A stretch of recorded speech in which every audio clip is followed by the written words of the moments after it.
Hey y'all, this is Heaving Bosoms, the podcast where two best friends recap romance novels in great detail while giving our enthusiastic commentary.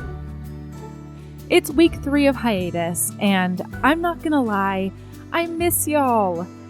We've been doing some crossovers with other podcasts, so if you want extra Heaving Bosoms, check out episode 441 of Smart Podcast Trashy Books, where Erin and I recap Toxic Desire by the one and only Robin Lovett.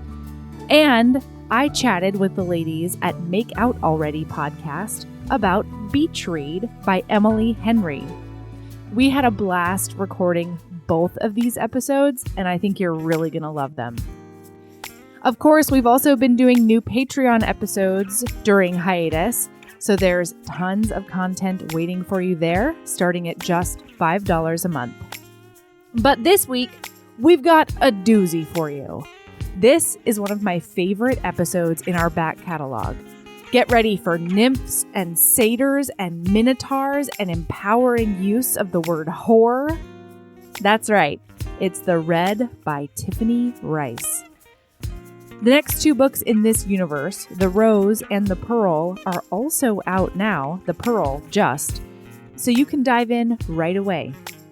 Here we go.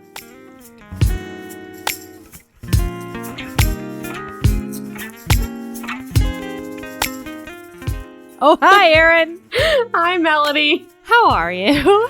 Good. How are you? I'm pretty wonderful. Can I tell you about Ember's newest skill?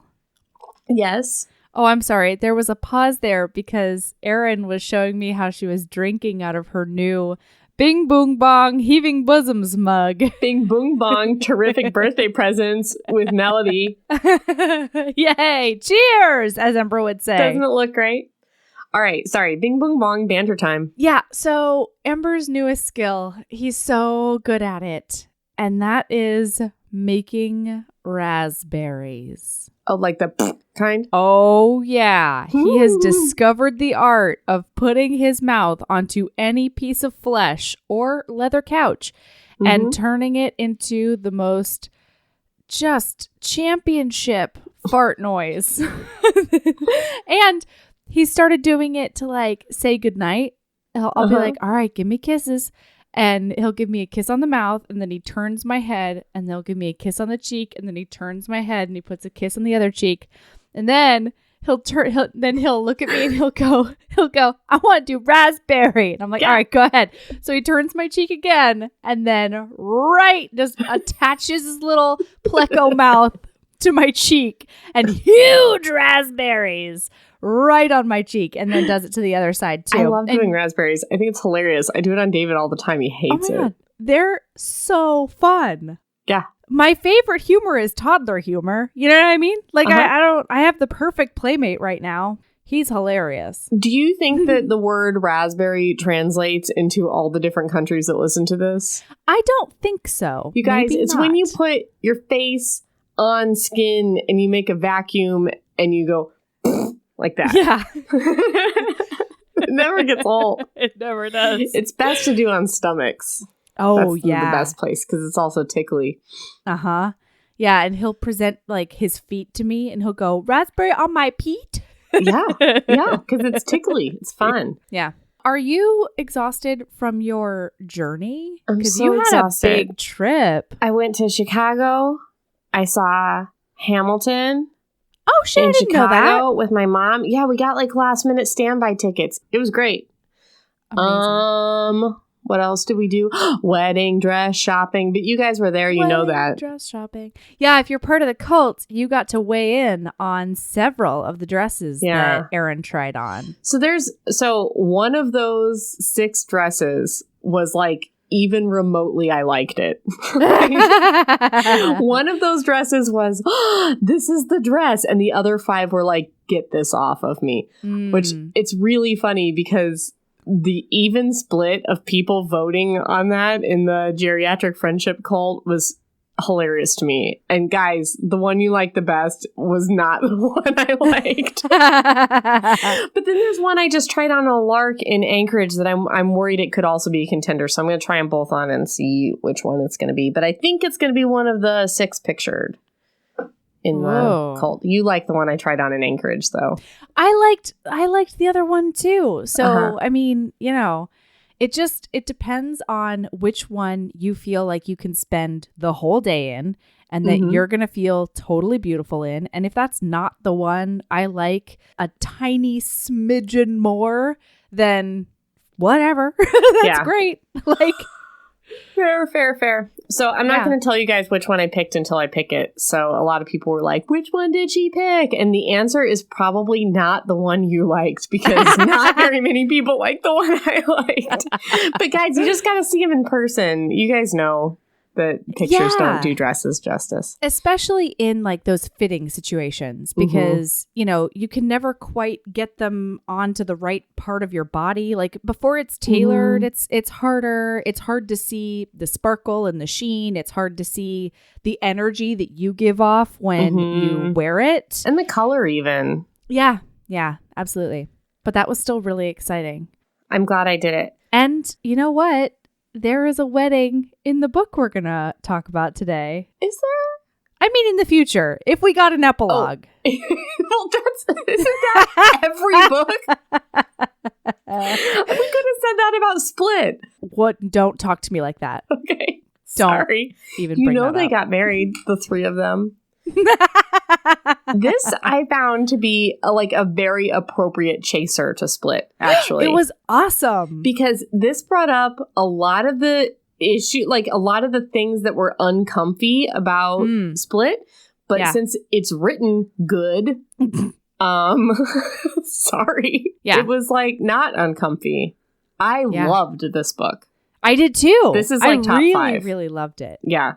And it's so deliciously super duper weird. Yeah. And I could feel like when I posted, there was a deal on the Red like a couple months back. So I posted like, hey guys, go out and get it because, you know, hint, we're going to eventually read this. Right. And Tiffany Reisz commented something to the effect of like, it's not really a romance novel. It's weird porn. Like, I think she was a little worried about us reading this, maybe. She should not have been. She should not have been, because this was fan-fucking-tastic. Yeah, it's very up our street. Yes. In odd ways, which I always love. Yes. You know what, though? I was thinking about this. This is a romance novel just as much as goddamn Knight in Shining Armor was. Except once again, it was written good. And I liked the people in it. I think it is all the things it has been described as. I believe this to be a romance novel. I believe this to be an erotic fantasy. I believe this to be straight up porn, as Tiffany Reisz described it. I think it's all those things.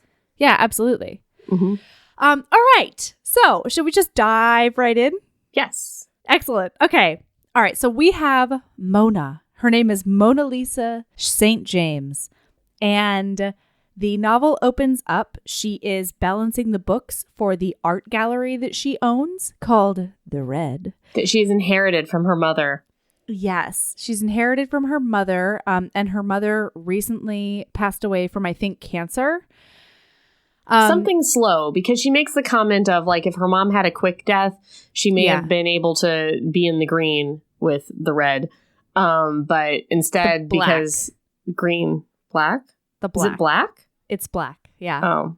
If you're in the black, then you've got some monies. If you're in the red, then you're in debt. Oh, when you do supplies in the army, it's green, black, and red. No, and I green agree. means you've got a lot of stuff. I think that green makes sense because you got those dollar bills, you know? Right.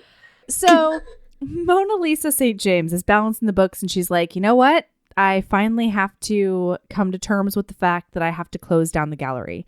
I made a deathbed promise to my mom that I would do whatever I could possibly figure out on this earth or anywhere else to keep the Red open, but it's just not feasible. And so she looks at Tutu, her beautiful gallery cat that her mom picked up as a stray a while ago, and she's like, Tutu, it's over. But I'll take you to my house and you'll live with me forever. Hipsters like going to art galleries, but they don't like buying shit. So No. art galleries are no longer. Yeah. Oh, also, the first time I read this book, I thought it was set in New Orleans. The second time I read this book, I thought it was set in New York. I still don't know. Oh, I thought it was in New York. Probably. I don't know why my brain thought it was New Orleans. I think it's because it's my favorite city. I don't know. Anyway, it would make sense if it was in New York. So she goes out, she leaves her office and she goes out into the main area. And all of a sudden, there's a man in a 3-piece suit standing there staring at this painting that's pretty worthless. It's worth like a couple of $1,000s and it's pretty mundane. And she's like, "Sir, we're closed." And he's like, "Well, I heard you're closing. You're in the red." And she goes, "Yes, so are you. So we are closed and the gallery is called the Red." Like they sort of have a who's on first conversation, which I thought was adorable. Would you like to know what he looked like? Yes, please read it. Because he was tall and broad-shouldered and wore a 3-piece black suit. He had one hand on his hip, one hand on his chin. Although his clothes were modern and he looked about 40 years old, there was something about him that looked old. No, not old. Old world, perhaps. Yes, that. Old world. She could think of no other way to describe him, but it was the hair. That was it. He wore his hair in a style that would have best belonged to a Regency-era lord. Black and tousled, rakish even. He reminded her of Eugene Delacroix's dashing portraits. Dark eyes, black heart.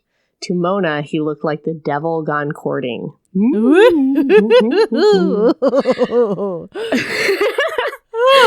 So they do this who's on first conversation, and eventually he tells her to check out the painting. Yeah. He's like, "I really think that you should have this looked at. Don't you have a machine that can see underneath it?" And she's like, "Well, yeah, there are x-ray machines and stuff, but it's sort of expensive and I don't have one." And he's like, "Do that and I will come back next week." Right. So instead of one painter, it's actually the other painter. She starts there's a little chip and she chips it away on the signature and she realizes there's a different signature under it. And I don't know a lot about art history, guys, but the guy who was the older painter's like protege painted over one of his paintings, and the old painter was like way more famous and good. Yeah, Joshua Reynolds. Sure. So they restore this thing back to the original and find a totally new painting of this more famous artist that's worth and it's way like more. $5 million. Yeah. And now she's in all the newspapers and everything because of this incredible discovery. So he shows back up and he's like, "Hey, so you did your due diligence and I came through, right?" And she's like, "Yeah, I mean, if you want the finder's fee, they're giving me $50,000 for finding it and I didn't find it, so you can have it."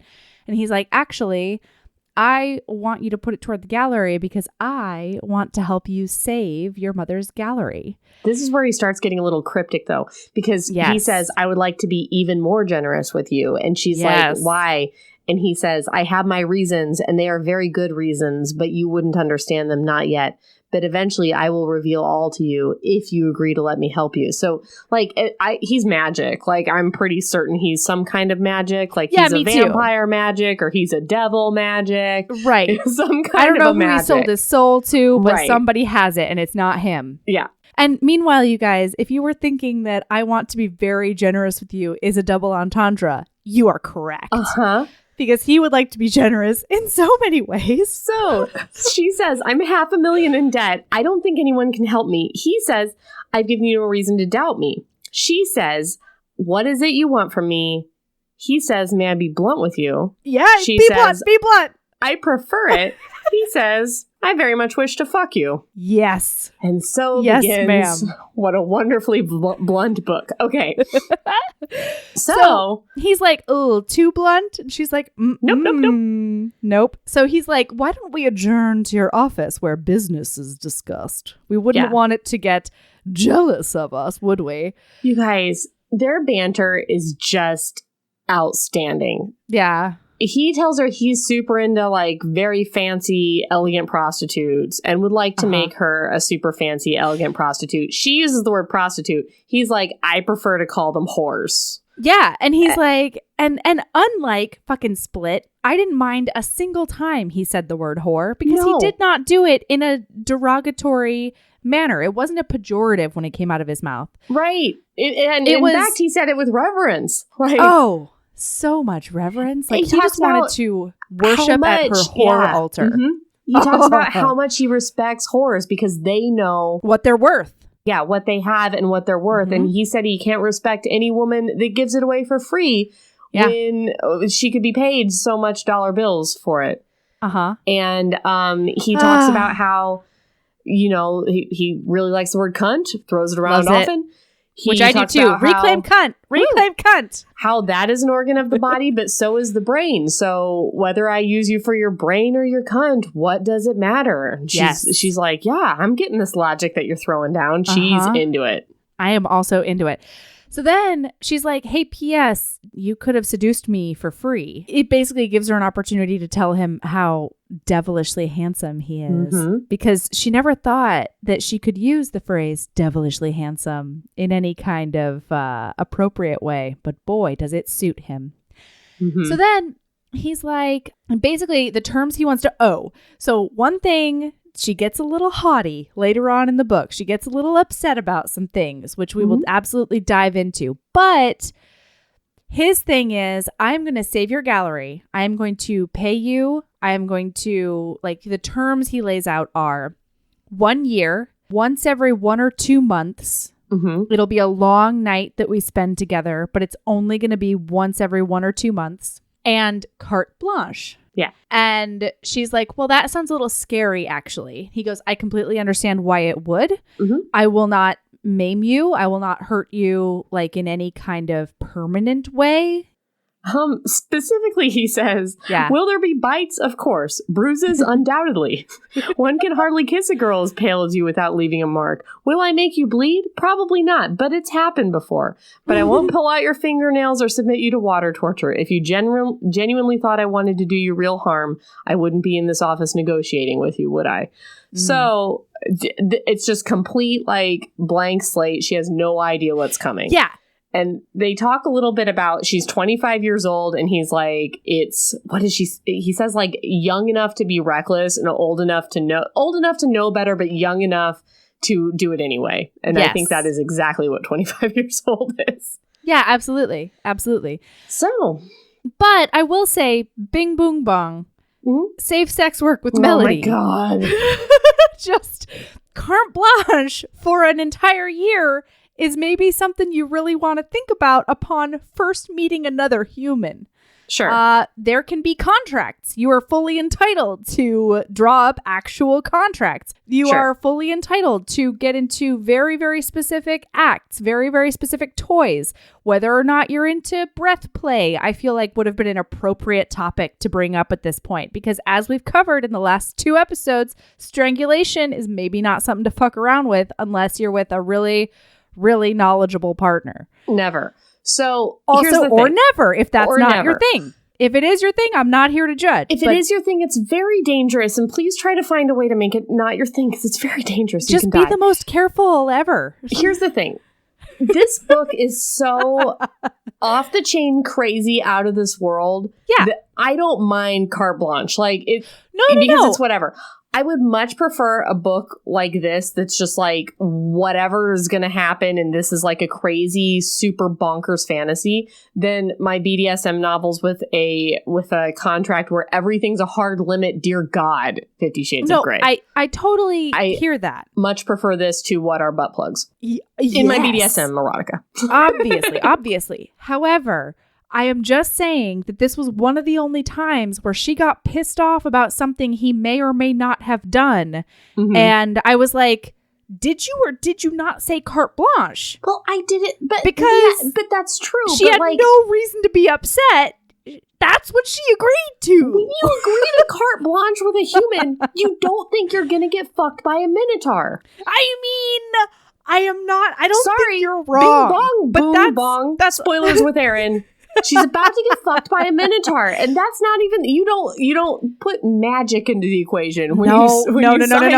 But no, stop it, Erin. That's not what she's upset about. What she's upset about is that she thinks he may have put something in her wine to drug her into hallucinating. And to that I say, did you or did you not agree to carte blanche? True.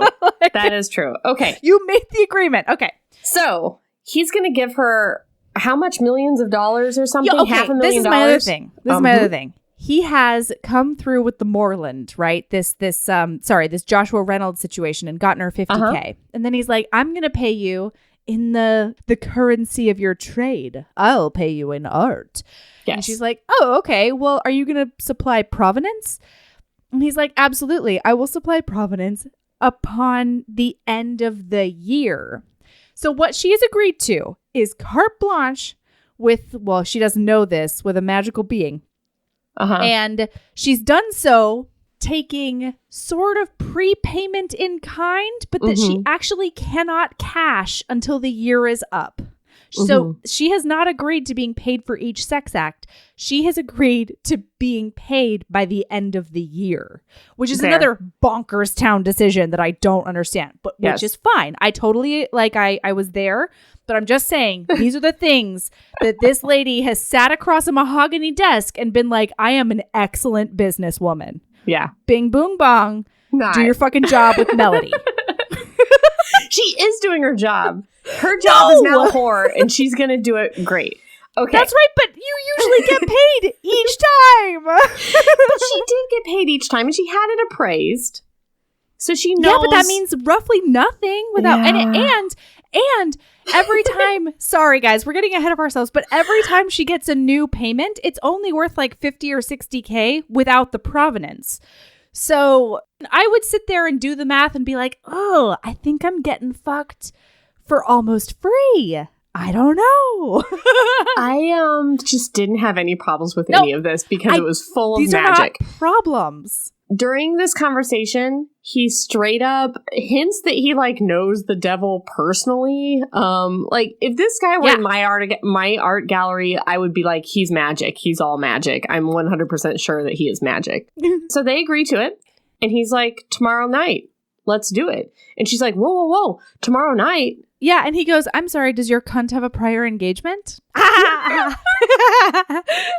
So she's like, all right, so we're going to do this here because she has this brass bed that she also inherited from her mother sitting in the back room with the erotic paintings, basically. And her mom was a teller of tall tales. She liked to say that the gallery was named that way because it used to be a speakeasy and so many gangsters were killed there that it was called the Little Red Shooting Gallery or something like that. And so then that's obviously not true. But her mom also told her that the bed was owned by a courtesan before her and she bought it at auction. And so Mona doesn't think that that's true, but she also cannot part with it because it's one of the things that she loved about her mom and it's a really tangible way to remember that.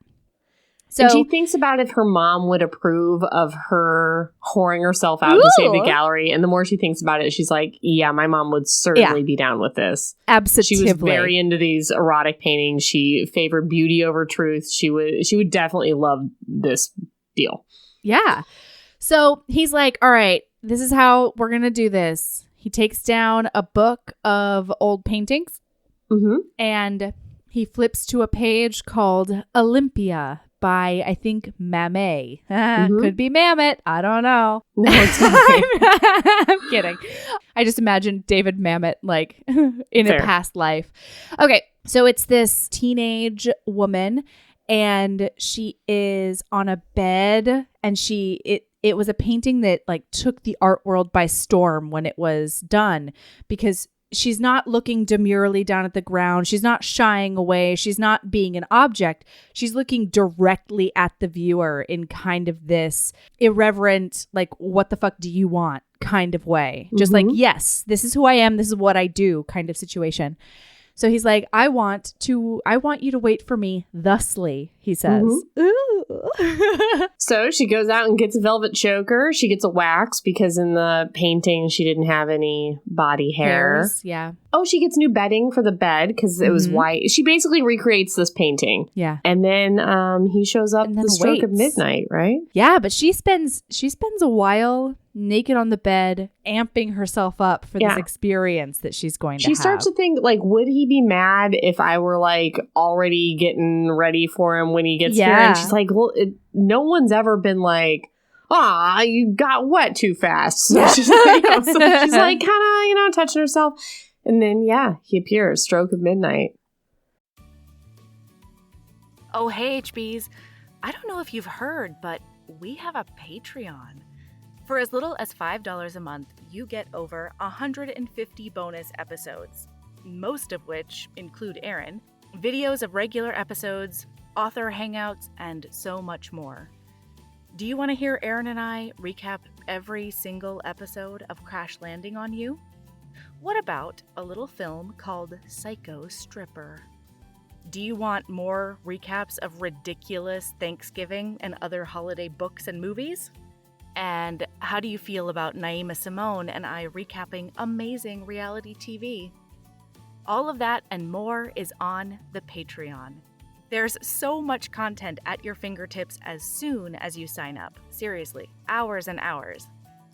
Anyway, it's patreon.com/Heaving Bosoms Podcast if you want to check it out. And of course, that link is in the show notes.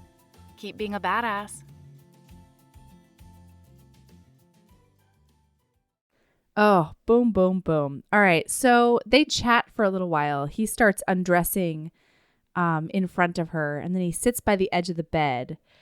And what do they talk about? He's very handsome when he undresses. He says that he's pleased with her. He says that they're both going to enjoy it. He's got a huge, huge, huge penis, which she's a little bit nervous about. Yeah. They talk about whores a little bit and Olympia. They talk about why Olympia was provocative. Right. He says a woman with power, a woman who owned her body and wasn't afraid to sell it. That painting is art because it terrified its first viewers. Art should be dangerous. It should say something to society that society doesn't want to hear. So then. And then he's just like, all right. Yeah. He's like, spread your legs. Yep. Show me your goods. And she spreads her legs and she's a little taken aback because he just leans down right there and starts putting his fingers through her folds and going down on her. And she's like, oh, we're not even kissing. Not even. Cool. Excellent. Yep. Like she's liking it though. And then as she's just about to come, he pulls her down and gets on top of her and starts having penetrative sex with her. And they, I think, come together. Well, he tells her she's never allowed to come without him inside her. That's one of his rules. Yeah, because he wants to feel her clenching around him. So they have penetrative sex for a while. She's really not sure what she's supposed to... Sorry. I was thinking about when she saw his penis. Because you mentioned it earlier and I just saw a line. So he goes, "You're pleased with me?" He asked, and she sensed the question wasn't a question at all, a statement of fact. He knew she was. He simply wanted her to admit it. "I am, although I'll take care of everything," he said. "I haven't lost a woman to it yet."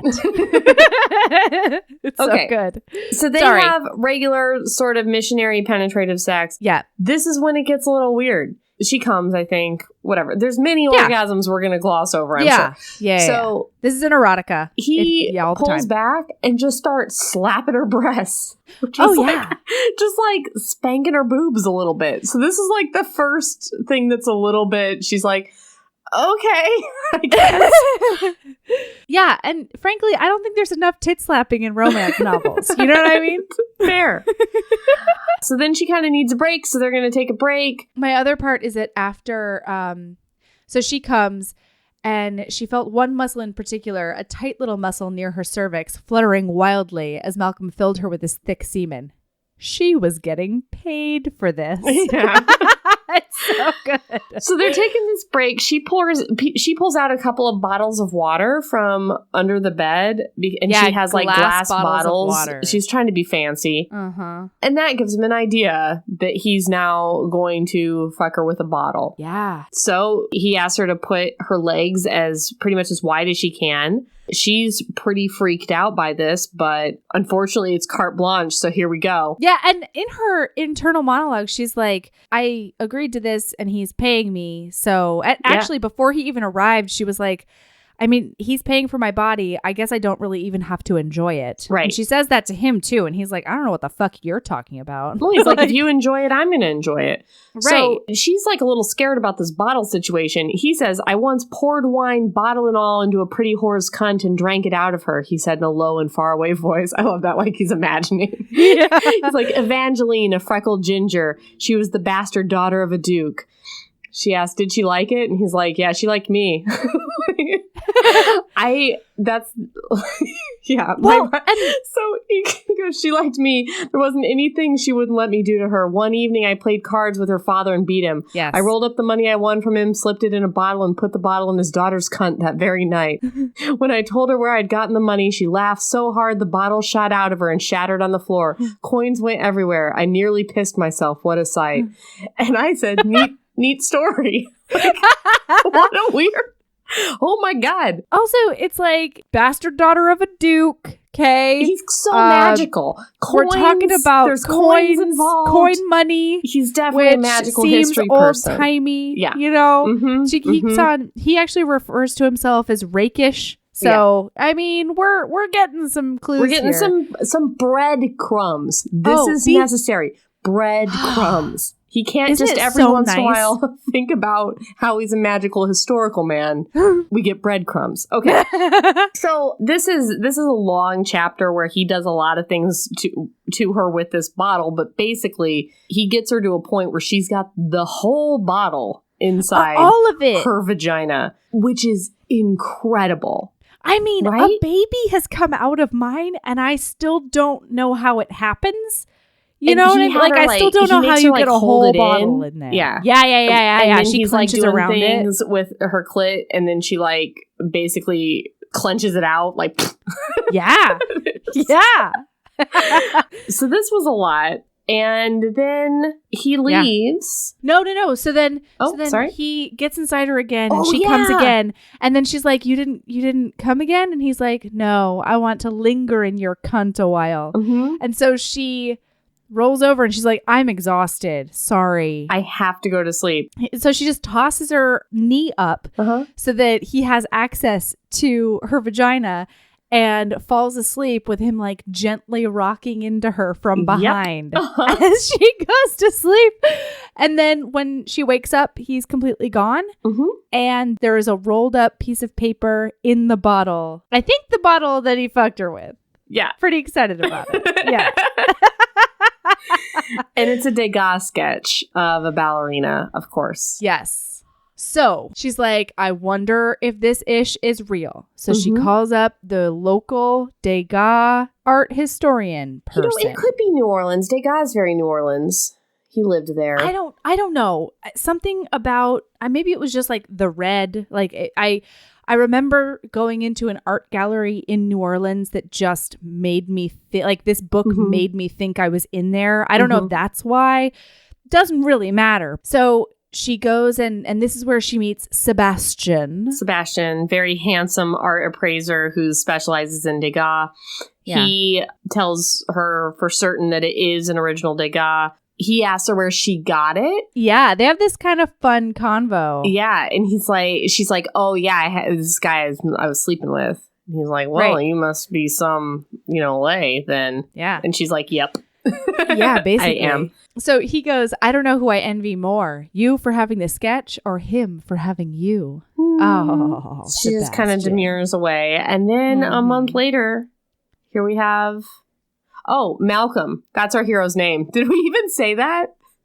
Oh, his name is Malcolm. Magical history devil man is named Malcolm. Sorry, that's everyone. Right. Mona and magical Malcolm. Yeah. With the majestic member. Yes. Oh, boy. It's late. So she sees one day a book open. I'm sorry. Gotta do a quick Bing Boong Bong. What? Sorry. Here we go. Bing Boong Bong. Get tested with melody. Oh, God. It's a magical fantasy. No. This is, here's the thing. She goes to get tested, which is the correct response, right? But has she not waited the right number of days? You have to keep getting tested because the incubation periods for different diseases are different. You can't have sex one day and then go and say, do I has HIV? And get any kind of test results that are accurate. But HIV can take up to 6 weeks to incubate. Syphilis, I think, is like at least 2 weeks, whatever. I'm just saying it because it's mentioned in the novel. And in practice, it's a great idea to go get tested because she also agreed to carte blanche, no condoms with this man she had just met, which cool. She made her choices. Bing Boong Bong segment over. Bing Boong Bong. Sex with mythical creatures with Erin. If you are pretty sure that the man you are sleeping with is a magical man, you don't need condoms or science tests. So, boy. HBs, if you're out there and you're like pretty certain your boyfriend is a mythical creature, it's good to go. They don't get the same diseases. Don't worry about it. My head just exploded. Actually, this is a guy who might have syphilis. Like, likely syphilis in this guy, actually. When we learn all? Yes! Yeah. Okay. All right. So, there's a book open to what is the painting called? It's the slave market. Yeah, and it's bookmarked with the choker that she wore when she was Olympia. So she knows that the next one she's got I'm fanning myself right now. The emulate or whatever in the next emulate. I can't say it for some reason right now. The Slave Market by Jean-Léon Jérôme. Okay. And so she goes into her back room. And the back room has been straight up magically transformed. Or theatrically transformed. Who knows, Erin? Who knows? It's so magical. To her mere mortal brain, it is theatrically because he apparently has limitless funds. He's a super rich dude. He could have gotten a crew in there to theater up her back room. Nobody knows. Sure. So she goes to go in, and all of a sudden, she just gets grabbed. Yeah. Someone grabs her, puts her up onto like a stage situation, and there are 4 men. Oh, last time they were together, he was like, hey, I might bring guests sometime. Yeah. There might be other people. Oh, 4 dudes in masquerade masks. Here we go. Plus Malcolm. So he starts showing her off like you would at a slave market, like the painting. So he's like, look at this tight little nubile lady. I'm so good at this.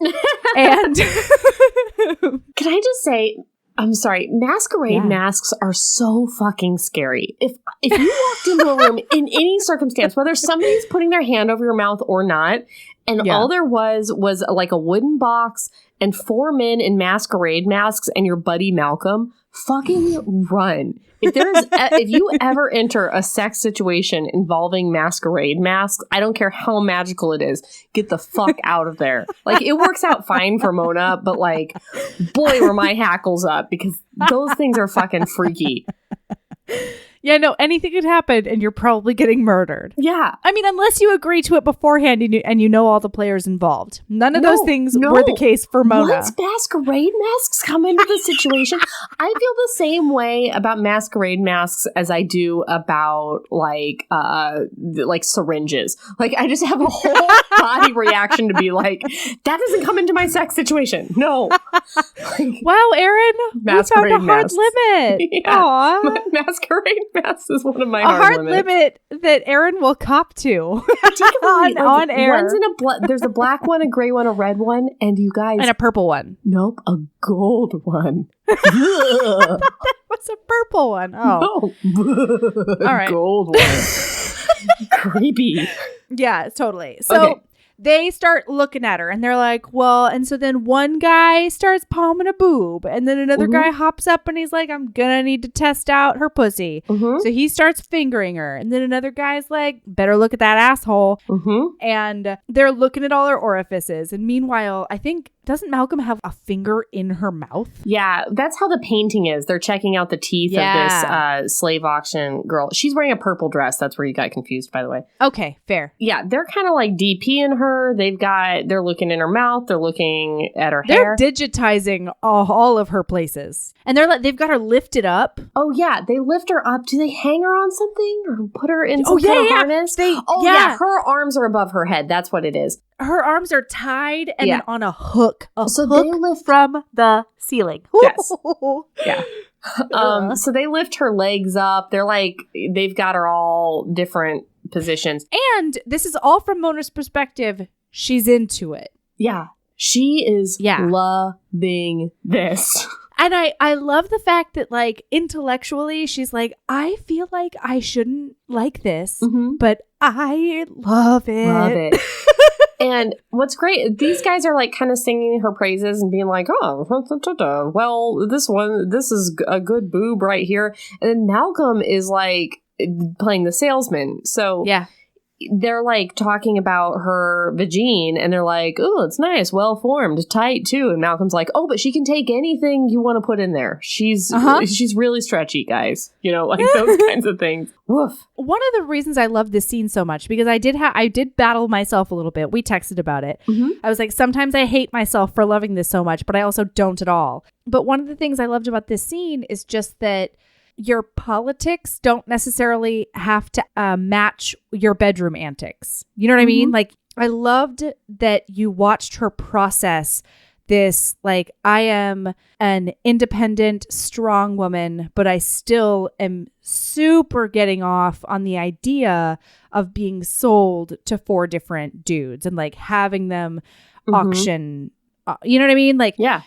I just thought it was a really, really neat thing to watch. So then Malcolm's like, should I take her over to the bench? And I was like, oh God, there's a sex bench. It is crazy. It is a serious sex bench. It's a leather stool. And then in the center of it is some kind of leather phallus.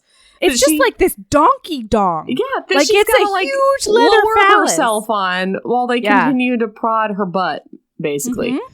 So, they put a butt plug in her booty hole while she is going up and down on this leather phallus, and then the man in red wins the auction. Right. The man in the red masks. And, Malcolm had a goatee when he walked in. So everybody leaves. She can't see anything because she's still impaled on this sex bench. And when the man in red comes back, he's all touching up on her, and then he lifts her up and takes her over to a wall.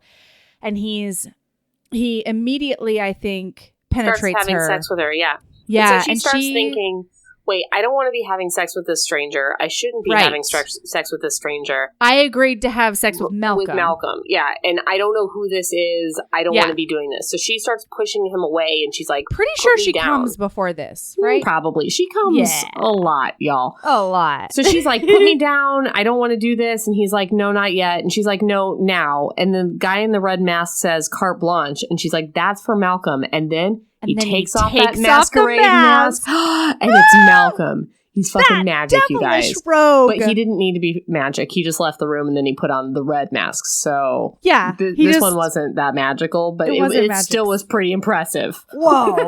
So then he takes her over to the bed, and that's where they have anal for the first time, right? This time? I think so. Yeah, they do some anals. And then that's basically, she wakes up the next morning and he's not there, right? I don't remember anything else of note in this sex scene. I don't think so. Yeah. She calls him the devil, and he says, no, the devil wants your soul. I want your body. I really liked that line. Yeah. I mean, I didn't hate it. Yeah. Oh. And so now it comes to my favorite scene. At least I think so. There are so many good ones. She goes to the desk, and a book is laid open to William Adolphe Beauregard. This has just been a smorgasbord of pronunciations this podcast so far. Nymphs in the Satyr. 4 beautifully, nearly naked women played on the banks of Halcyon Lake. I am the smartest. Yep. They'd caught a satyr watching them bathe, and now 3 of the 4 water nymphs tried to pull the reluctant man-goat into the lake as the 4th nymph waved for the others to join her at the water's edge. They're gonna do some mythical play. They're gonna do some mythical play. You know how much I love a nymph. Yeah. Yes, but you guys, the look on Melody's face is so serious. It is not, it's like, you know how much. So she goes into her back room ready to go. She gets this like toga situation going. Now She's wrapped up in straight white. up magic. Yeah, this has I got to be don't know how magic. she thinks this is money in theater. This is magics. Yeah, she's not great at believing in magic, but the whole back room is like now like outside. There's a fountain. There's There's a stream. cobblestones. A lake. Yeah. There's a throne. He actually has goat legs. Yeah. Malcolm's legs are hairy goat legs, and his ears are pointy elf ears. And this is a funny little chapter with all these nymphs. Adorable. They're very sarcastic nymphs. Yeah, and they're goddamn delightful. Yeah. And everybody is there. Like, nobody is jealous. Everybody's like, ooh, the satyr's gonna fuck you next. Yeah. But it's jokes. It's like, oh no, I don't want to be doing this. Like, it's that kind of stuff. It's really, really funny and cute. Like, one of them has sex with him and says, he got me. She gave a pitiful fake cough like a child trying to get out of school for the day. In the heart? The yellow girl asks, eyes wide with wonder and concern. Is the heart between my legs? Pinky asked. The girl shook her head. Then that's not where he got me, Pinky said. Like, it's constantly that sort of stuff. And they're just like so laughing cute. and delirious. So each of the nymphs take turns. Mm-hmm. He like catches them and bones them in different ways. And then it comes to her turn. And the three nymphs wash off his junk because they're really conscientious like that. And they wash her off. I don't know why. They're preparing everybody in the fountain. Yeah. Their magic fountain. Also, Mona, even after watching all the other nymphs be in on this joke the whole time, he says, bring her to me. She doesn't want to come to you, Baby Blue said. Yeah, I do, Mona said. Pinky glared at her. Oh, right, Mona said. No, I don't want to go to him. Anything but that. Like, Mona, you've been here the whole time. Come on. Try it. Mona, just yes and this nonsense. Yeah, a little bit of improv, Mona. Jeez. So she goes down on him, and then they bone. And then the rest of the time, he just chases the other nymphs around and fucks him again. Yeah. And it's it's an adorable, lighthearted, beautiful little scene. It's a great time. It's so great. And like a lot of times when one of the girls is fucking him, the rest are like, they've got their arms around each other and they're like, oh, look at that adorableness. Yeah. They're dancing and skipping and giggling. I feel like this scene is like your most magical world. Like,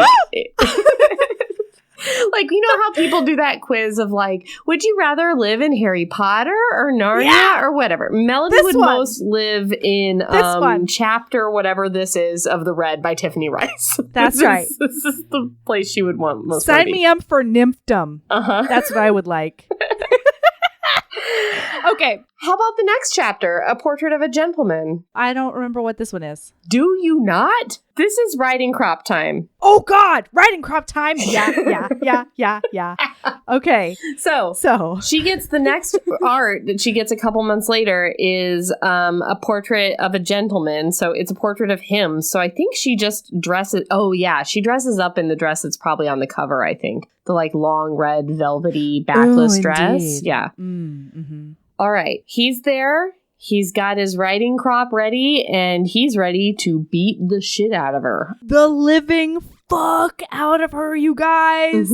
He's ready to break her down. I was here for it. Yeah. So here's the deal. He's going to whip her 100 times with the riding crop. 100 lashes, you guys. Wrap your brain around that. You can't do it. Don't try. You can't. But if you read this chapter, you're going to be able to because she does an incredible job of making you feel all 100 lashes, but not making it boring, which I think is a feat. A stroke of goddamn masterful genius. This is honestly incredible chapter. Yeah. So he's going to do 100 lashes for 100 pumps of doing it. Of his dick. She's straight up like, are you going to beat me brutally tonight? And he's like, yeah. I am. When she arrives, talks to him a little about how much she misses him when he's gone. Yeah. She says, "The things you do to me, I never dare dream them, much less do them. And yet when I'm with you, there is no game I wouldn't play, nothing of my body I wouldn't keep from you. You leave me and I go mad with waiting. You leave me and you are my every waking thought and my every sleeping dream. And I know when you were returning to me, I would count the minutes until I saw you again." And she says, "No, that's a lie." And he says, "What's the truth, Mona?" And she said, "I would count the seconds." Oh. So she really likes Malcolm. Just goddamn chills Yeah. all over my body when I read it and when I heard it. Yeah. So he strips her down and she stands in the middle of the floor. And for the first 50 or so lashes, she is standing in place and he is circling her. Yeah. And the really gorgeous thing about this scene is the juxtaposition of the incredibly painful lashes and then the sweet, encouraging, comforting, lovely words that he's whispering into her ear. The whole time he's telling her, "You're so beautiful. I'm so lucky that you're here doing this with me. You're taking this so well. You know, my strong girl," all of this stuff. Every time he does a lash, he also does like a smooch and a caress and a tenderness. There's a moment in the chapter where she's like, "I would take basically like 1,000 more lashes if I got more of those words and tender kisses." Yeah, she begins to kind of crave the lashing because she knows what's coming after it. Which, I mean, it's a beautiful psychological trip. It's beautiful here in the vacuum of this beautiful magical fantasy story, but this is also why DV victims pick fights. Yeah. I mean, right? The human psychology is a really interesting space. Yeah. I feel like a lot of times people don't understand why somebody who's in an abusive relationship would try to bring on the fight that causes the thing that gets them hurt, and it's because they're craving the thing that comes immediately after, which is they want the cycle to start over. Right. They want the flowers. They want the beautiful words. They want the I'm sorries. And I get that. But this is in a vacuum. This is a... Yes. And it's one night. So by the time she gets to 50 or 52, I think, why does he ask if she wants to stay standing or get on the ground? I can't remember. It's just becoming too much. Yeah. She eventually gets on the ground. I mean, he starts whipping her in more serious spots, like... her vagine and her boobs and stuff. Yeah. It's basically getting more painful as it goes. Yeah. And then by the end of it, she's like on the ground, crying, but still wanting to be there. At no point does she say, enough. Then they have like slow sex. He gives her the 100 pumps. Yeah, and she has to, just as he had her count the lashes, he has her count the pumps. Yeah. So that she gets her 100. And she also talks about how because of the lashing, her skin is so much more alive and so much more sensitive. I mean, it's really beautifully done. And I think he massages her beforehand. He puts oil all over her body and he soothes the welts before they actually have sex.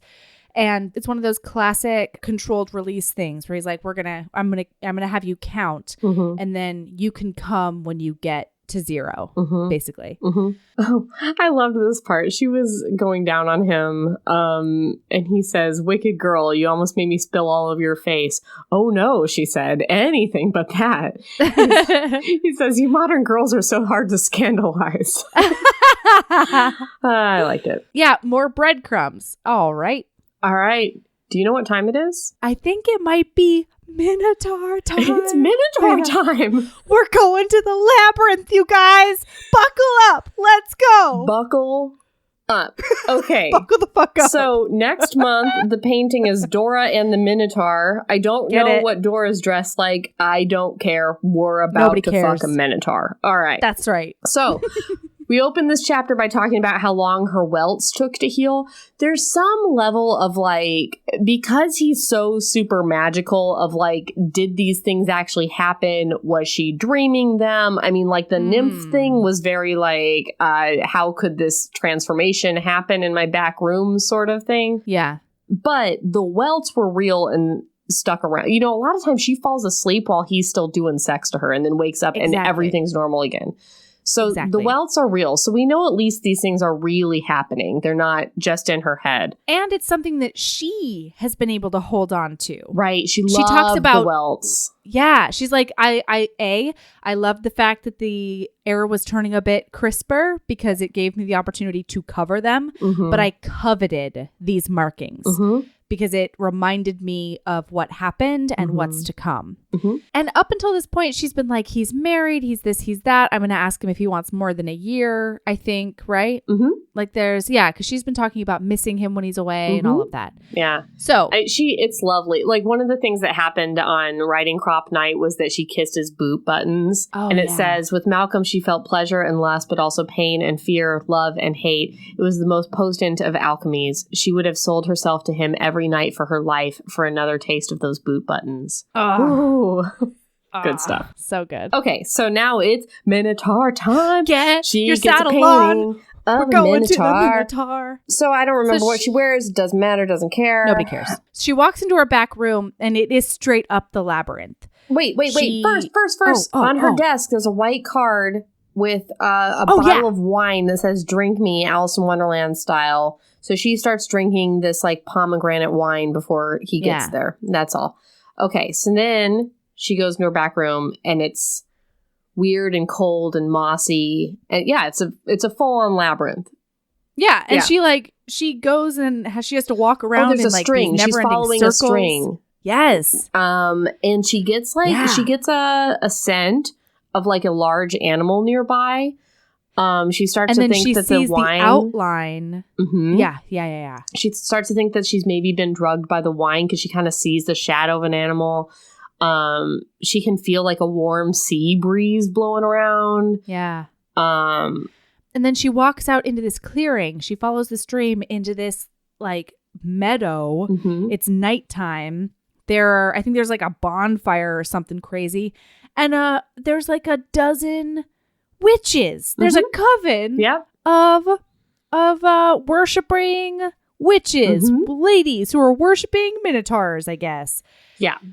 And so they're chanting. They're doing some fire chanting. Let's see. It's very ominous. They lead her over this giant boulder that once again is supposed to be in the back room of an art gallery. Yeah, I was trying to figure out. They bound her in some way, but they definitely lash her down to, like, they tie her down to the boulder, and I can't remember. There are chains. Was it chains? I couldn't remember if it was ropes or chains or what. Nope. Yeah, she's pretty sure. At some point, she kind of goes in and out of consciousness. She's pretty sure she's drugged up on this wine. The boulder is kind of curved. So she's like very presented, boobs and tits out area wise to whatever's about to happen. She's smelling a lot of smells, and then this cloaked figure comes out of the fucking mist. Yeah, and she faints again. Cloaked. Faint number 2. Yeah. Yeah. So and then she sees Minotaur Dong, which is apparently even bigger than regular Malcolm Dong. It had a human hand though. Yeah. So, a hairy human hand. Yeah. So the Minotaur with its huge, like it has a hand that's like even bigger than her head though. It's like a human big hand. Caresses her. She's pretty sure he's a man in there, but she's not. It feels like he's hypnotizing her. And he's like Andre the Giant sized. Yeah. Bigger. Even. So then they bone. He's fucking her brains out against this boulder. And she's into it. And then finally she gets freaked out because I think she sees underneath the hood. Yeah. And this sex scene is pretty incredible. It says, even if she wasn't chained to the rock, even if she weren't chained to the rock, the cock inside her speared her to the boulder as completely as an iron stake through her body. And later it says her sex felt like an open wound, the tissue wet and raw and pried apart. So he's clearly bigger than any human can possibly be. Yeah. And then it says she needed it to stop. She never wanted it to end. So she's pretty conflicted about whatever is going on here. It's like this So it was coming. She could feel it. It was coming almost there. It was coming. The final spasm of unison. It was coming. The closing of the wound. It was coming. The sacrifice that brought them together. It was coming. It was coming. The man had pounded into her depths. She looked up at the night sky and saw all the stars turn red. Clearly, like, mythical shit is happening here. Right. But yeah, he pulls back the hood and Mona screams. And we never really get a description of, like, why she screamed. Because the next line is Malcolm, and he's just saying, "It's me, darling, it's only me." And then she's in the bed in the back room again. Right. Oh. This read like poetry. This scene was incredible. Yeah. I feel like if it was written by anyone else, I would have been like real squeaked out by it. But instead, I was really into it. You mean the premise? Yeah, the premise of this thing is horrifying. Totally. Super duper horrifying. Totally. But it's okay because you're in her head and it's gorgeous. So she's pretty pissed at Malcolm because she thinks he drugged her. Yeah. And they have a long conversation about that. He insists that it was just wine and that she wasn't hallucinating, but she is pretty sure it wasn't. She gets the contract. Is it the contract she rips up? Yep. And rips it all up and throws it away and tells him to get out and never come back. Yeah. She's really pissed. Mm-hmm. And on the one hand, I get that because, you know, hallucinogens and seeing crazy Minotaur magics is really unsettling. On the other hand, I don't know what else carte blanche means. Like, I don't. Right. Hey, HBs. I started an Etsy store. Did you know? Right now, it's full of all the St. Vincent items you need. Because St. Vincent is thoughtful and cozy all year round. We've got a book sleeve to keep your books, planners, e-readers, or really anything else safe when you're on the go. The inside is fuzzy, and they feel so incredibly lush in your hands. I went round and round with the manufacturers to make sure I had just the right thickness. Those feature art of St. Vincent and Evie during their carriage adventure that was painted by the amazing Mayara Faraz on one side, and then I created a St. Vincent Would Always wreath on the other side that has a bunch of little Easter egg items in it. There's a St. Vincent Would Always warm brick enamel pin. It's like, you know, if you know, you know. I designed a special edition Marriage of Convenience candle that is specific to Devil in Winter, with the help of HB Jen at Post Pouring Company. It combines dark amber for St. Vincent and rosewood for Evie, and it smells so delicious. It's hard to even wrap my brain around. So if you want to treat yourself or be the St. Vincent you want to see in the world by getting a care package for a friend, check out our Etsy store. The link is in the show notes. She has the wine tested. The wine comes back just pomegranate wine. Makes her feel a little bit guilty. She also has her blood tested. Yes. Nothing. There are no hallucinogens, no amphetamines, nothing to indicate that she was drugged at all. So that's really bothersome. Mm-hmm. And so she's A, still really angry with him, but B, second guessing herself because on the face of it, he didn't do anything wrong. So now she's thinking, well, with his millions of dollars and all the things, like maybe he can get some sort of synthetic drug that can't be tested for. She's going around and around about it in her brain. So a few weeks later, she comes in and there's a wine bottle with all the little pieces of the contract inside it. Yeah. And she takes that message of being, it could have been worse. It could have been a wine bottle. Like, just generally, it could be worse. Like, I didn't do what I could do to you. And then underneath the wine bottle is another Degas sketch, which she kind of takes as maybe daring her to go back and see that Sebastian guy, which she does. Yeah, they've had a couple of run-ins that we haven't really talked about. But she goes back to Sebastian, and I think they go out to an art gallery of some sort. Well, they're going to go on a date, but he comes over to her art gallery, and she just answers the door naked. Oh, right? Okay, so they already went on the date. I don't remember the date. I thought he was going to pick her up for a date, and she was just like, bam, I'm naked. No, they went on a date? She called him over under the guise of looking at this Degas. So before that, They went on a quick date to a gallery. It was only a couple of hours. Oh, I don't remember that. He kissed her, quick peck on the lips, and then it was over. And then Malcolm arrived to play Minotaur games. Oh, okay. Sorry. Also, at the beginning of this, one of my favorite things about the first chapter I forgot to tell you about is that she says, "Are you going to pay me to fuck me?" And he says, "No, I'm paying you to fuck with you." Mm-hmm. He tells her at the outset he's going to play games with her. He's really good at playing games. Mm-hmm. He tells her that she's going to see things that she can't believe. Yep. And they're going to be real and the whole thing. So it's not like she wasn't prepared. I agree. And she pretty much regrets kicking Malcolm out. She super misses Malcolm. Yeah. So she invites Sebastian over to do some gallery stuff. One of my favorite scenes. And she opens the door and she's like, "What's up? I'm naked." And he doesn't say a word. He just pounces, like you do. They start having sex. And he comes. Okay, so he comes on her back. Then he goes down on her. Yep, then goes down on her. And then she's like, "More. I need more. I need more." Can I do a quick Bing Boong Bong here? Always, anytime. He comes on her back. Yeah. Then immediately flips her over and goes down on her.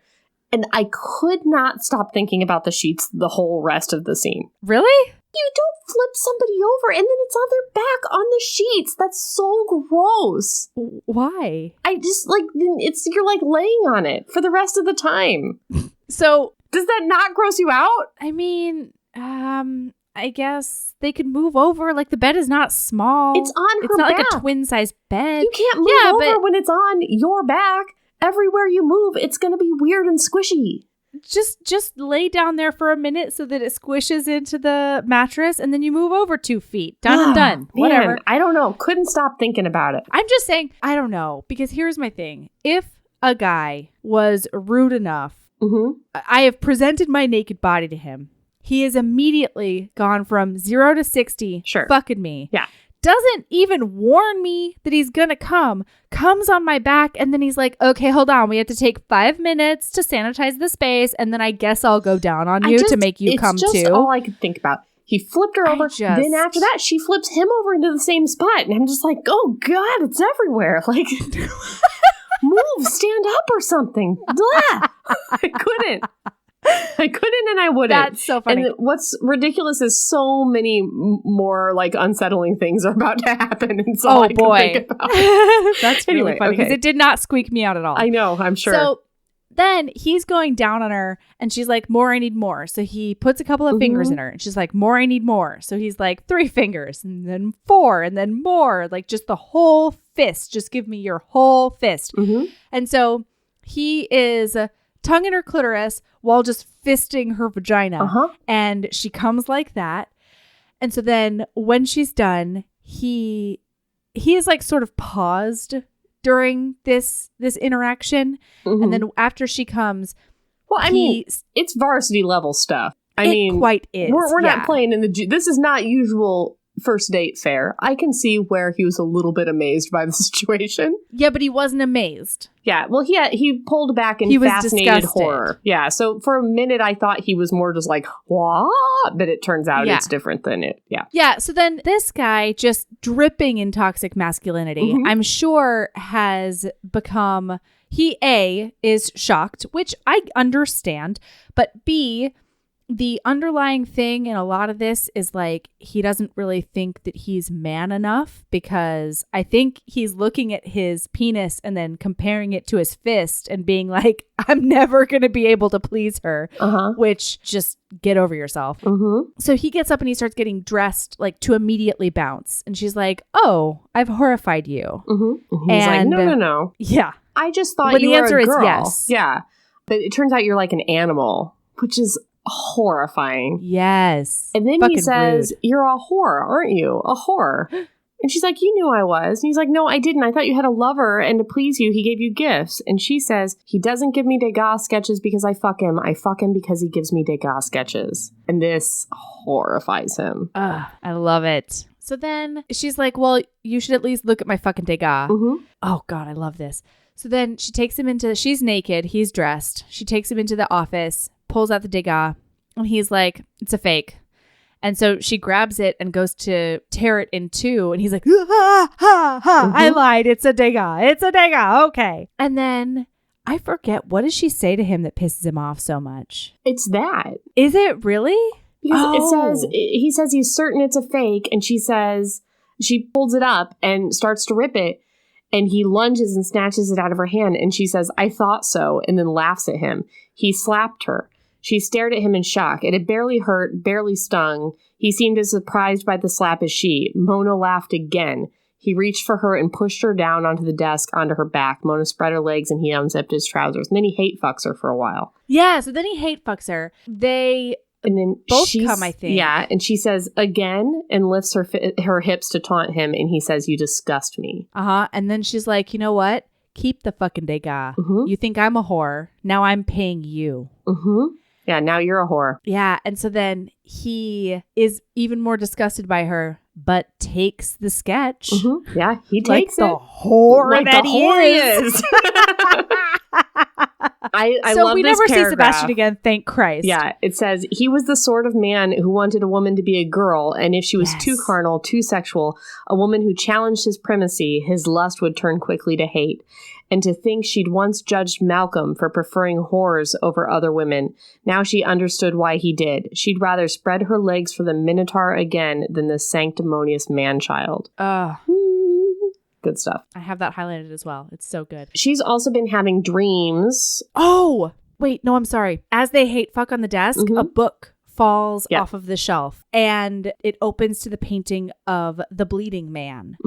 And it's this man who has a chest wound and he's bleeding out and he's obviously going to die. So she's like, Malcolm, are you talking to me? No, that is not how rich men work. Like, he's just a rich man. That's not how that works. Right. But then she starts having those dreams. Yeah, she starts dreaming about this painting that she saw that night.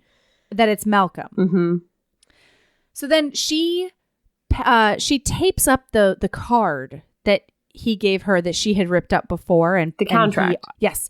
So she tapes it up and she puts it on her desk, like hoping that somehow he will see it because she thinks he's watching her somehow. And she waits weeks and weeks and weeks and weeks and she thinks she's never going to see him again. And she's really depressed and hopeless. And then a book is opened to the painting called Roman Charity. And it is a prisoner in an old-timey jail nursing off of a woman because he's like starving. Right. But that's not apparent to her, I don't think, at the beginning. Oh, yeah. She thinks that she's just like a courtesan in the, like, doing favors in the jail. That's what it is. Yes. Yeah. And this painting comes on the Ides of March. I'm sure there's some symbolism there. I just wanted to say. Okay. So sure. I'm sure it does seem like there is not one bit of symbolism wasted in this book. And probably a lot of it has gone straight over my head. So. Absolutely. Okay. So she goes and she puts on an old-timey Renaissance looking dress. That was her mother's. She waits. That's right. And she waits till midnight and she goes into her back room, which is all of a sudden transformed into this ancient Roman prison. Okay. So this is a pivotal scene. Yes. Because she goes back and she sees two guards and she's like, I'm here to visit Malcolm.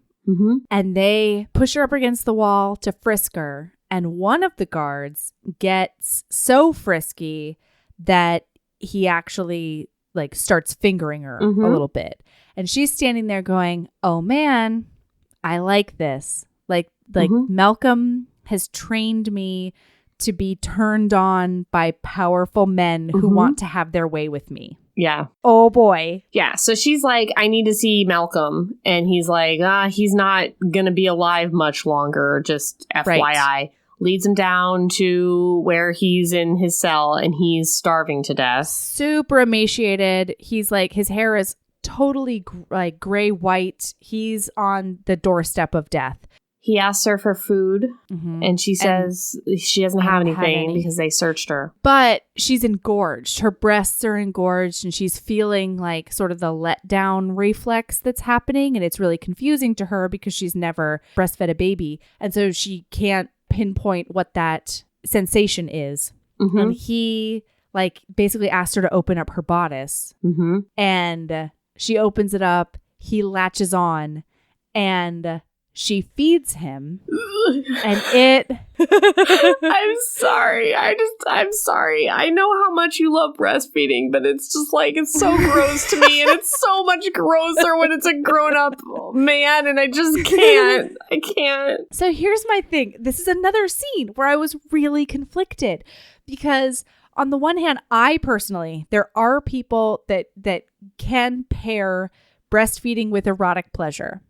I am not one of those people. God, I have so no much. judgment. Yeah. No, I have no judgment for the people who are. Mm-hmm. But when I'm breastfeeding, I'm really just like, why don't you just skip that area if we're going to try to have sex? Mm-hmm. But I do really keenly understand the sensation of sustaining someone else's life with the food that you're making. You know what I mean? Like, and that there is no sex in this scene.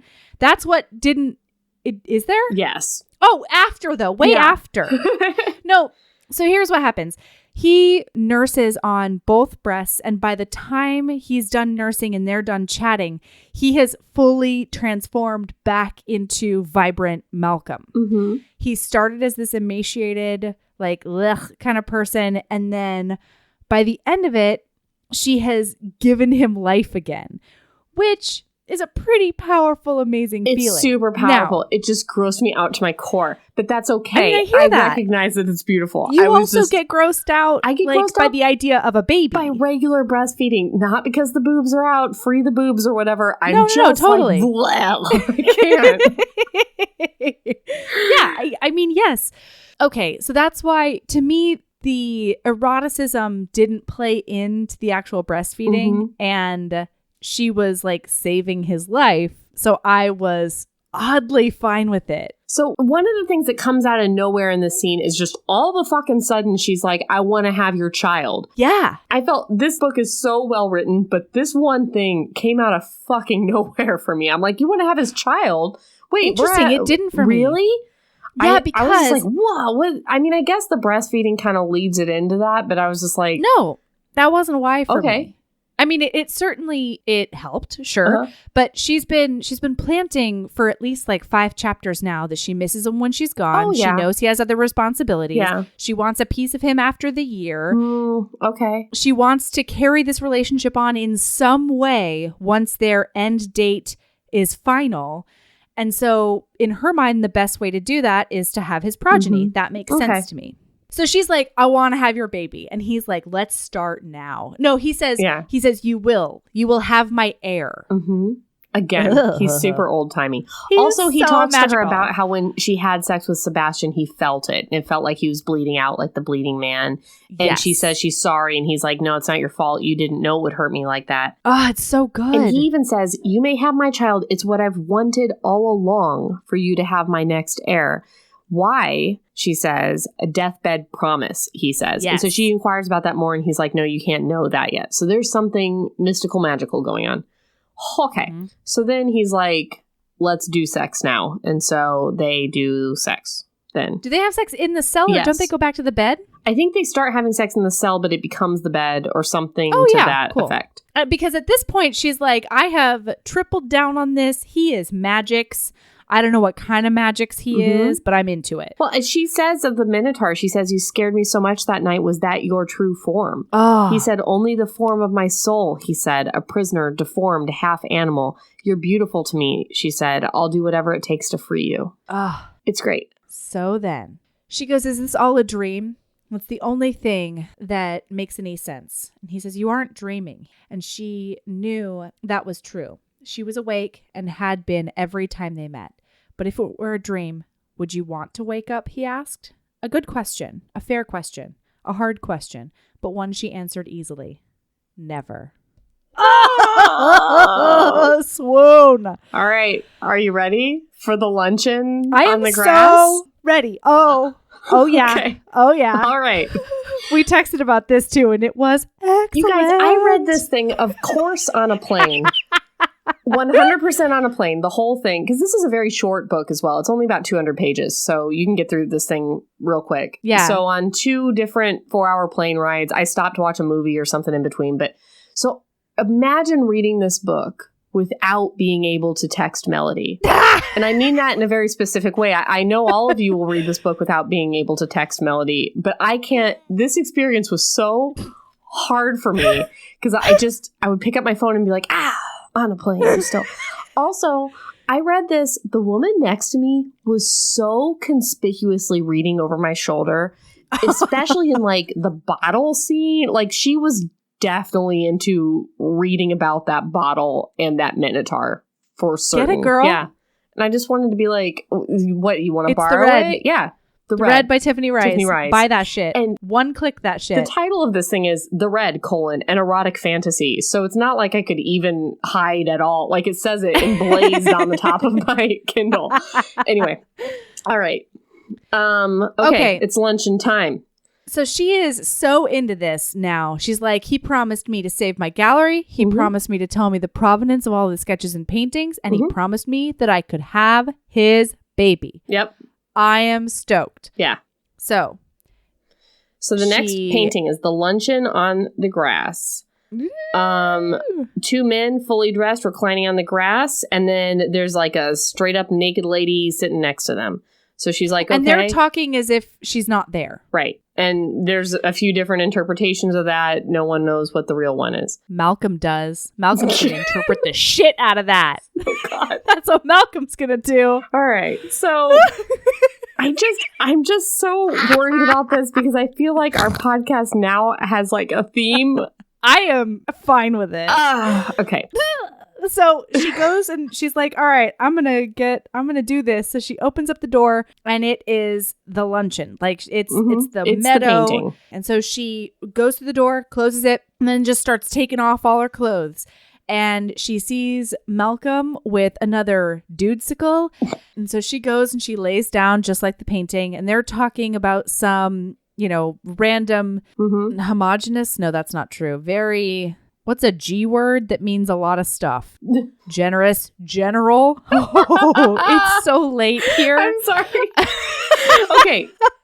So they're having this conversation, Malcolm and this guy she calls the Midnight Man because he has midnight blue eyes and brown hair. And they kind of turn to her and say, don't people love relics? You own an art gallery, right? And Malcolm's like, yeah, she does own an art gallery. And he's kind of introducing her to this younger man. And then the Midnight Man starts smooching on her. She's into it? Yeah. Oh, Malcolm is going down on her. Yeah. While he's kissing her.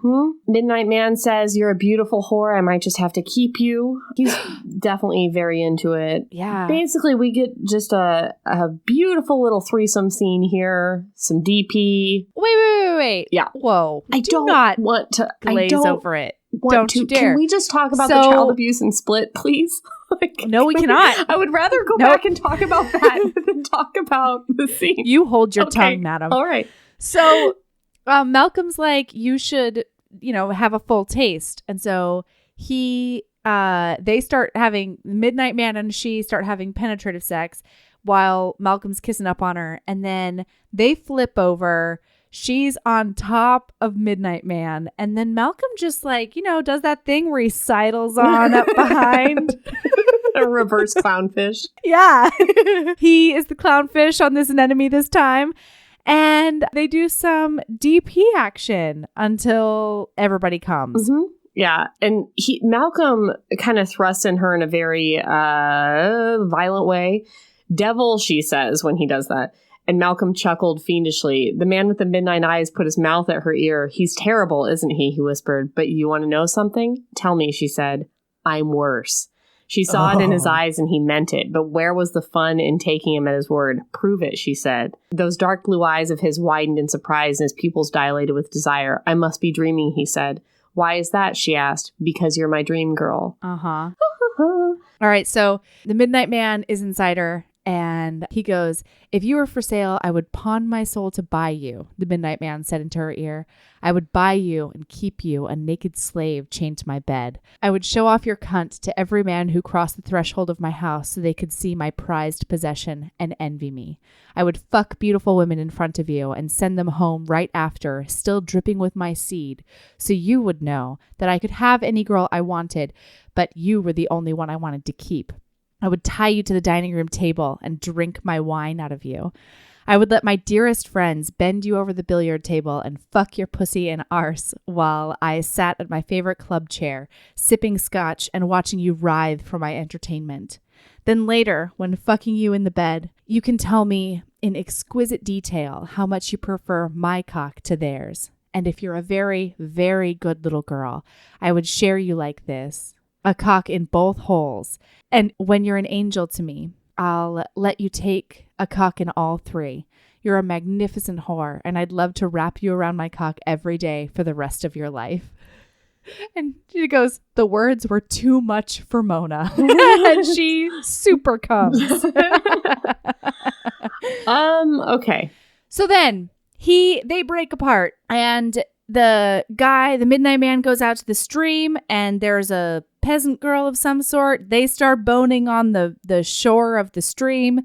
Malcolm and she have sex in the stream again, and she's like, who is that guy? And he's like, a dear friend. He's my favorite friend, basically. But he won't tell her anymore. Mm-hmm. And then she says again that she wants to like have his babies, keep him forever. She knows that the year is coming up, but she wants to extend it. Mm-hmm. And he's like, we're not going to be able to do that. Yeah. So she wakes up and there's a letter for her from Malcolm. She's back in the regular back room, and it says, Mona, my darling whore, you don't know what a gift you've given me this past year. Although I paid for it dearly, it was well worth the price. I know now all will be as I wished it to be. Someone is coming for me. I owe him a debt, as you know all too well. Debts must be paid. But he kept his end of the bargain, and it's my turn to keep mine. As for our bargain, I admit I didn't tell you the entire truth at our second meeting when I said you were sitting on a gold mine. You thought I referred to your body, and in a way I did. What I should have said was you were sleeping on a gold mine. Open the bed knobs, and you will see what I mean. As for who I am, you will know soon enough. All my lust, Malcolm. P.S. Do anything you must, but keep me forever. So she opens up the bed knobs of the bed frame, and she unrolls this beautiful oil painting that was rolled up inside. And it's a painting of Malcolm, who's a history ghost. Old-timey Malcolm. So it says portrait in oil, 1938, mystery man. So she frames that and puts it in a prominent place in her gallery, which is now super duper famous because of all of the painting. I think she finds a couple other paintings in there that are valuable. Yeah, there are some really incredibly valuable paintings. So now she's like super duper gallery painting queen. You know why I thought it was in New York was they keep referring to the Times, I think is the reason why I thought that, but I think it's nondescript. Anyway, so yeah, 3 months later, she's hanging out at the gallery. She's got an employee. Mm-hmm. Yep. She can afford one of those now. She's got her one employee. That's right. And a new mystery man walks in. Oh, boy. Who's super duper handsome. And Gabrielle, the new employee, is like, sup, handsome guy. You might want to like, she tugs out her bra a little bit. It's like, you should show some bra and get out there. She unbuttons some buttons. Mm-hmm. And he has the most beautiful midnight blue eyes. Midnight blue eyes. And brown hair. Strong nose, strong chin, strong jaw. More handsome than any man had the right to be. He looked familiar to her, but she couldn't quite place him. So earlier on, Malcolm talked about his favorite of his heirs. Mm-hmm. He says sons, but then he sort of says, he backtracks and says heirs. He says that everybody else was really, really boring, but there's this one guy in his family who is awesome. Yeah. Okay, so he's out in the gallery and he's like, hey, Mona St. James, how much for that painting of the man from 1938? And she's like, oh, that's the only one in the gallery that is not for sale because Malcolm said, do anything you want to do, but keep me forever. So that's the promise. Right. And he's like, well, that's not a mystery man. His name is Malcolm Arthur Augustus Fitzroy, the 13th Earl of Godwick. And I am Spencer Arthur Malcolm Fitzroy, and I'm the 15th Earl of Godwick, and that is my grandfather, and I deserve to have that painting. And she's like, well, it's a gift. It's my painting. It's mine. It's not yours. And then he's like, where'd you get that shit? Mm-hmm. And she's like, I got it in a bed that my mom bought. So it's my painting because my mom bought the bed. And then Spencer tells her this whole crazy, tawdry, amazing story. Malcolm was a real man about town. Last of the great English rakes. That's the one. He loved him some brothels. He loved putting on little theatrical plays in brothels for the rest of the guests. Probably very similar to nymphs in a satyr. And he fell in love with this one beautiful, wonderful whore named Mona. He relented and finally married a woman and knocked her up. And then, like, the next day went off and married. Yeah, he took Mona to Scotland, or at least he ran away with her. Yeah. So then Mona's dad gets super pissed off and follows them. There is a big altercation where he's like, you've wronged my daughter. And Malcolm's like, every day of the week, what are you going to do about it? Yeah. And he says, I'm going to shoot you in the chest. And he does. And he does that. And so in Mona's arms, he's taking his dying breath and he's like, I wouldn't want to be anywhere but here. And he says, if I must sell my soul to the devil to do it, I will find a way back into Mona's bed. A whore will reign as the Countess of Godwick. You'll see. And then he died. Also, when he's telling the story, he says he married a woman and knocked her up and the next day left her for Mona. Quote, an earl's wife is a countess. My rather foul-mouthed grandfather called Mona his... And she interrupts and says, his countess? And he goes, exactly. How did you know? And she says, an educated guess. Go on. Love it. But he's like, this is my painting. I'm the rightful owner of this painting. He's my grandfather. And she's like, no, I had the property in my... Basically, legally, she's the owner of this painting. Yeah, because Mona had these paintings from him. They were gifts from him. She absconded with them to America in her bedposts. Died, the bed was sold, blah, blah, blah, blah, blah. She makes a great point. The painting was in the bed, and therefore the painting is mine and always will be. No court of law in America or the UK would disagree, and you know it, she said. Otherwise, you wouldn't have asked me how much I was willing to sell it for. Yeah. Boom. And then she says, I go where the painting goes, period. That I will never, ever part with it. We are inextricably linked. And so he's like, he just sort of looks at her for a minute, and he's like, all right then. And tosses her over his shoulder, grabs the painting off the wall, and goes to his waiting black car outside. They do talk a little bit about how he's like, you know, I did have this dream about a girl that looked like you. Yes, and she's like, with cherry red hair. Because, I forgot, she has apple red hair. Yeah, and he says they're only dreams, and she said, Mona said, not only dreams, and he says, don't say such things, but they both get it. And then so they're in the black car. And she's like, what the fuck are you actually doing? Yeah, you Let can't me get kidnap back to my gallery. Yeah. And he goes, you said that you go where the painting goes. You're going to make an excellent countess of blah, blah, blah. We're getting married. Do you prefer America or Scotland? And at first, she's like, no. This could not happen. I am an independent lady. Yeah. I'm doing things. I have a gallery. Blah, blah, blah, blah, blah. I just recently learned how to fit a whole fist in my vagina. I'm not getting married, you know? Right? Yeah. But then he starts doing sex stuff to her. Yeah, and so he kisses her, and then he starts fingering her, and she's like, man, as soon as his lips touched mine, I knew I was a total he's goner. Like, you're not going anywhere. The things I'm going to do to you. And she's like, what are you going to do to me? And then he gives her that whole speech that Melody just read from the dream about tying her up and drinking the wine from her and having all his friends do her. Dream speech, billiard table. Yeah, and then she comes again just like she did in the dream. And slowly she opened her eyes and she looked at him, blinking and spent. Scotland, she said. Let's get married in Scotland. There you go. That's the end there. But here's the thing, guys. Ride. What a great ending. Yeah. But it's just a little bit stuck in your head how they had, grandfather, grandson, DP sex with her. It's just grandpa being grandpa. Yes. That's what I texted Melody, you guys. We're like going back and forth. We're like, is this like a theme of our podcast now where it's like incest double penetration scenes? I'm like, grandpas being grandpas. That's right. It didn't bother me. I feel like it should, but it didn't. Because so many people have been like, wait till you get to that ending. But I super love this ending. Yeah, me too. It's great. Also, is it incest if one of them is dead? I mean, you know what I'm saying. Here's the thing, Melody. All right. You're having here's the thing. Necrophilia or incest? Which one? Here's what's going on. Go ahead. You're having a dream, okay? Yeah, I can't be responsible for what happens in my dream. You're in a dream. There's a hot, sexy guy in the dream. You're like, I'm going to get with this hot, sexy guy.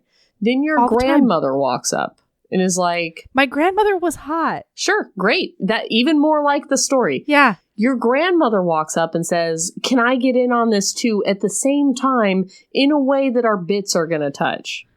Do you go for it? You know, I feel like Nana has a lot to teach me. Wow. You heard it here, HBs.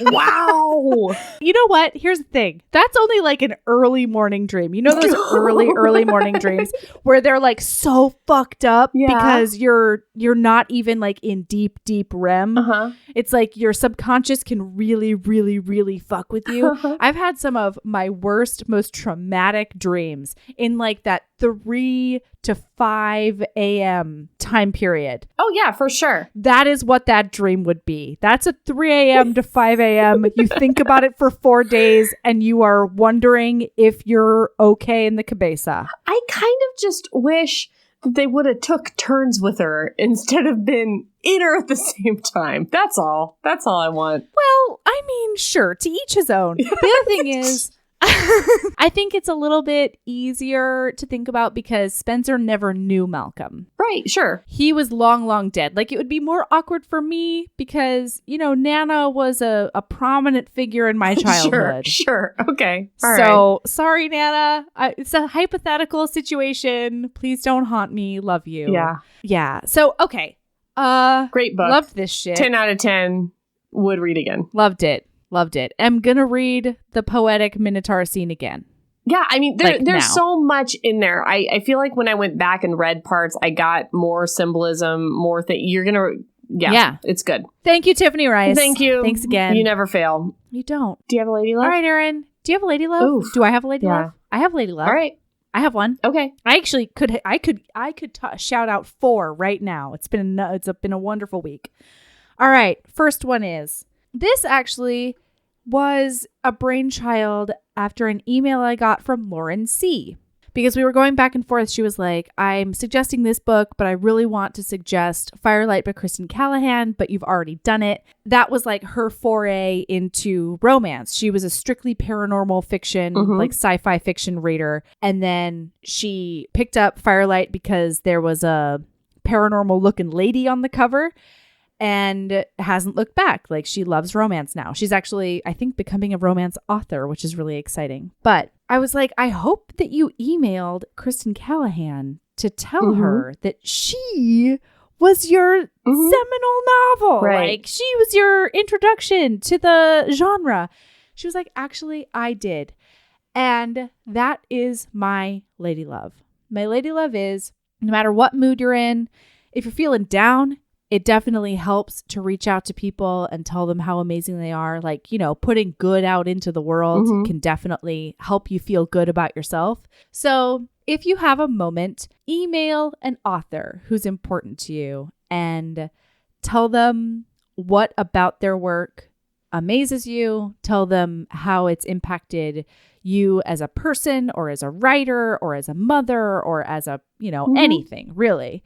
And spread the love around.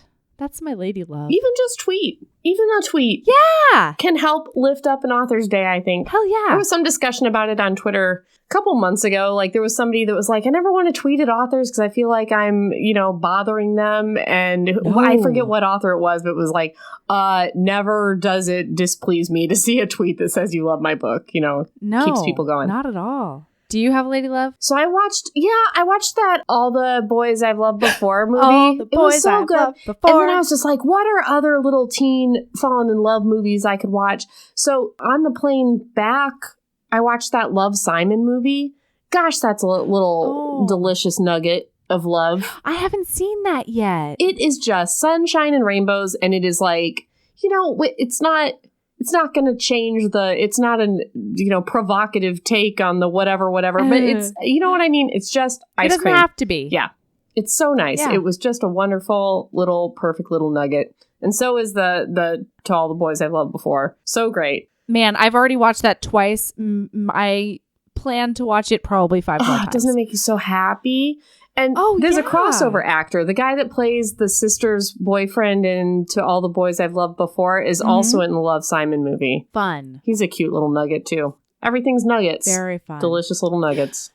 You know, another movie that I really like and is, I think, currently on Netflix is First Time. What's that? It is Britt Robertson and a guy a lot of people probably know, but I'm never going to know his name.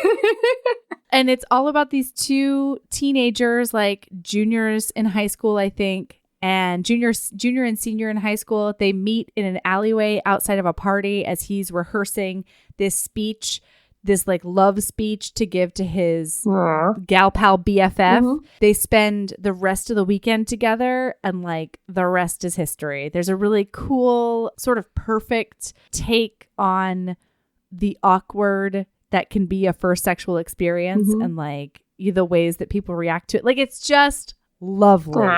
And Britt Robertson is always wonderful. I'll watch that. So, yeah. All right. First Time. Cool. Yeah. So those are some lady loves. Yeah. And then you can find us places. Yeah.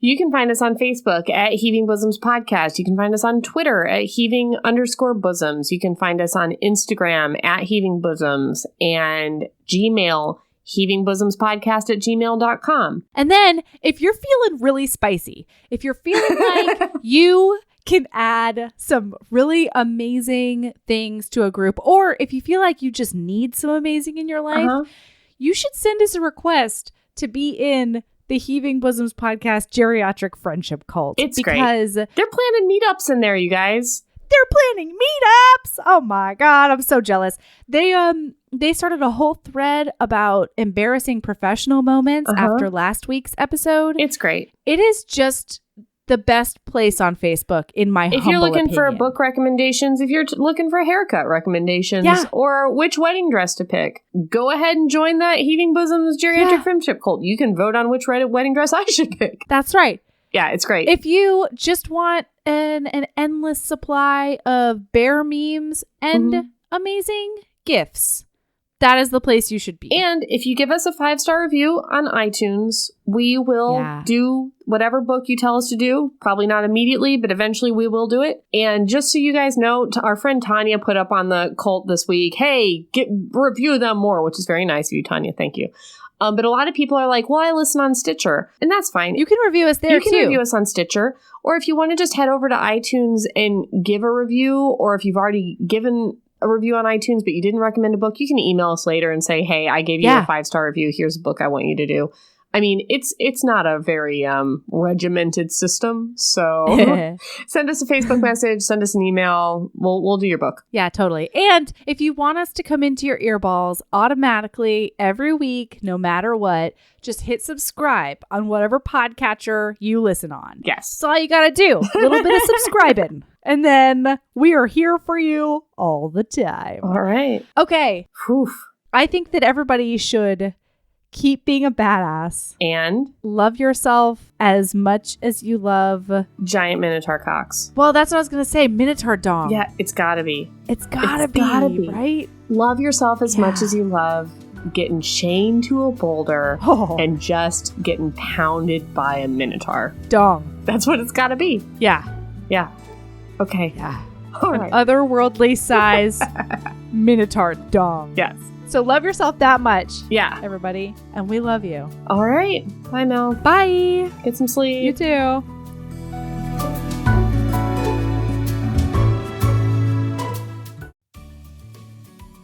Hey, you. Yes, listener, you. Are you loving the show? If so, please leave a rating and review in your podcast app. The 90 seconds you take to say something nice not only helps new people find the show, but it makes me super smile over at HBHQ. Also, I've had a few people ask, and the answer is yes. We are still doing the 5-star bribe. If you leave us a review with 5 stars, then we'll do whatever book you want. We're real deep into the list, though, so it might be a while. Lilas! Okay, back to the show.